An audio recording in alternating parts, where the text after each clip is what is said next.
Hi, I'm Andrew here with Rafi. Our video project is on Amazon's past resume ranking algorithm.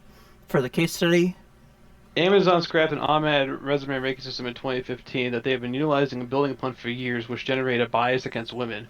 The algorithm would scan resumes submitted to Amazon and search for keywords such as the resume mentioning women's chess club and penalize it. It would use a self-learning environment and use natural language processing to scan and break up the resume, searching for keywords. They were learned to do this by using trained data in order to learn over time what the main target or goal was based on that data, generating ethical problems. the ethical problems include the bias against certain applicant pools, especially women, in the screening process.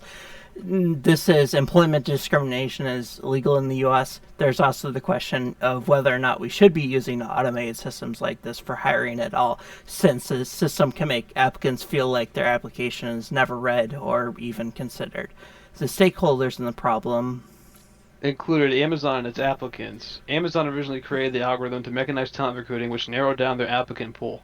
An applicant's chances of a hire are directly related to what this algorithm deems worthy from their resumes as a result, and here are some of the biases from that. The training data was based on past Amazon applicants' resumes. This data predominantly came from men from applications over 10 years. The ranking system learned this trend and created bias against women in the data. Biases in society will be perpetuated through data if one's not careful.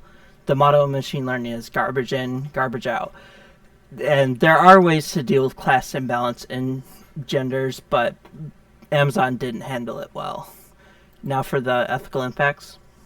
The resume ranking system is primarily used within the first stage of hiring. Since it's being used in the first stage, one could potentially get denied right off the bat without ever speaking to a human or having the application read by a human.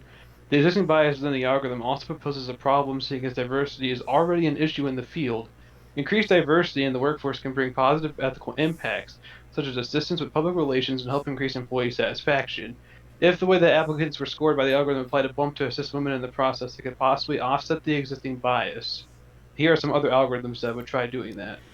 So even within supervised learning, some different things could have been done with the algorithm. There could have been a different cost function chosen, a different target variable, or different features.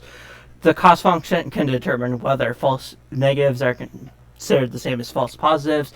Women could have been given a bump in the cost function. Amazon chose not to do this. And target variable could be job performance, but this has its own issues. Now for the references. This last slide contains all the references we used, including the images. Thank you so much for listening to our case study. Have an excellent day. Thank you.